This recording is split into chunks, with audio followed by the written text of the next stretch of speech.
Hello, boys and girls. Today we're going to read a really funny story in French. It's about the wolf and Little Red Riding Hood, and it is called Le Plus Malin. So, those of you who speak French, enjoy.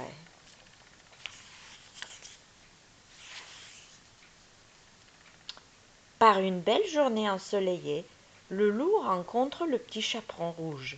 Bonjour, cher enfant, comme tu es belle dans ce ravissant costume. Bonjour, grand loup, et merci du compliment, répond la petite gaiement. Le loup continue de sa grosse voix.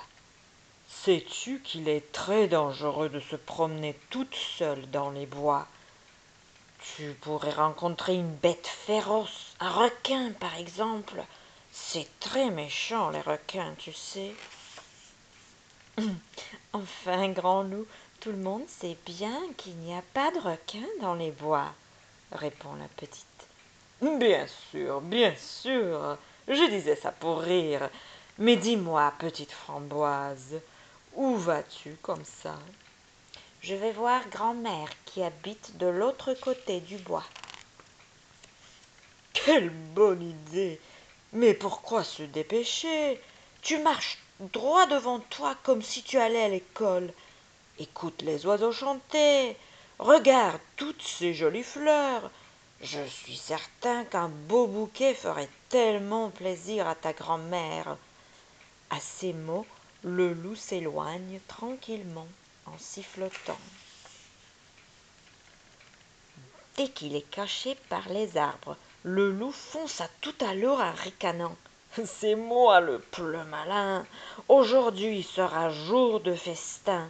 Au menu, grand-mère et petite groseille au dessert. Arrivé devant la maison de la grand-mère, le loup frappe doucement à la porte. Toc, toc, toc. La porte mal fermée s'entr'ouvre. Il n'y a personne. En voyant une chemise de nuit sur le lit, le loup jubile. Oh oh, je crois que j'ai une bien meilleure idée. Ce sera plutôt petite cerise en entrée et grand-mère au dessert. Et le loup enfile la chemise de nuit. Parfait, parfait. Déguisé en grand-mère, je n'ai plus qu'à me glisser sous l'édredon et attendre bien sagement mon repas. Oh, nom d'une pipe! Bougre d'imbécile! J'allais oublier d'effacer mes traces de pas devant la maison, s'exclame le loup en se précipitant dehors. Vlam! Un courant d'air referme brusquement la porte. Surpris, le loup fonce se cacher dans les bois. Ça perd les pommettes, crotte de biquette. Oh, bonjour grand-mère, pardon pour les gros mots, mais j'ai perdu mes lunettes. Pouvez-vous m'aider à les retrouver? Se lamente le chasseur à quatre pattes. Le loup s'éloigne en marmonnant. Si cet idiot croit que je vais l'aider à me plomber les fesses. Mais à peine a-t-il fait 3 pas que le petit ours l'interpelle. Bonjour, grand-mère, tu ramasses des champignons pour faire une soupe? Cette histoire de grand-mère commence à m'énerver, rumine le loup en se contorsionnant désespérément pour se débarrasser de ce ridicule vêtement. Aussitôt, des éclats de rire retentissent dans la forêt. Bonjour, grand-mère, si vous voyez le loup, prévenez-nous, lance Didier Cochon qui court derrière ses 2 frères. Cela ne perd rien pour attendre, fulmine le loup. Soudain, déboulent les 7 nains qui s'écrient en chœur. Bonjour, grand-mère, avant de continuer à chanter. Hé hé, hé ho, il fait beaucoup trop chaud. Hé hé, hé ho, pour aller au boulot. Hé hé, hé ho, on a mis nos maillots. Hé hé, hé ho, pour plonger dans le ruisseau. Le loup sent la moutarde lui monter au nez lorsqu'arrive le marquis Jean-Charles Hubert Hector de Monttrésor qui l'interpelle.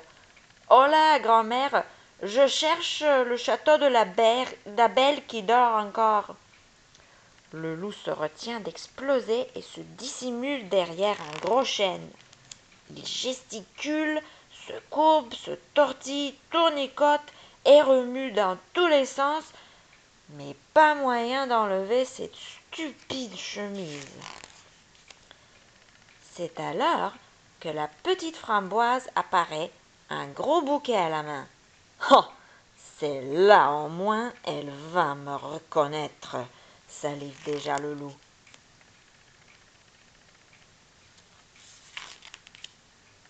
La petite fille éclate de rire. Grand-mère, ce masque de loup est super. La grosse tête poilue, les grandes dents pourries et les gros yeux globuleux. C'est pour moi?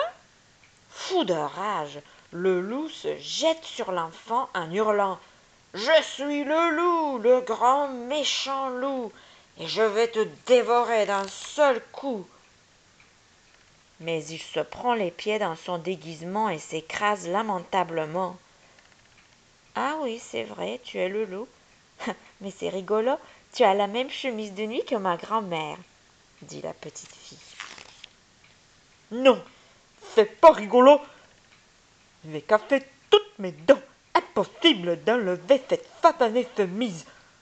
Oh, pauvre loup, mais il ne faut pas s'énerver comme ça, c'est très mauvais pour la santé. Ne bouge plus, je vais t'aider, dit le petit chaperon rouge. Et voici la fin de cette histoire. Well, boys and girls, I hope that you enjoyed the story. I'm going to post next another book by the same author, Mario Ramos. He is from Belgium, and that is why he writes in French, but the next story will be translated into English. Bye.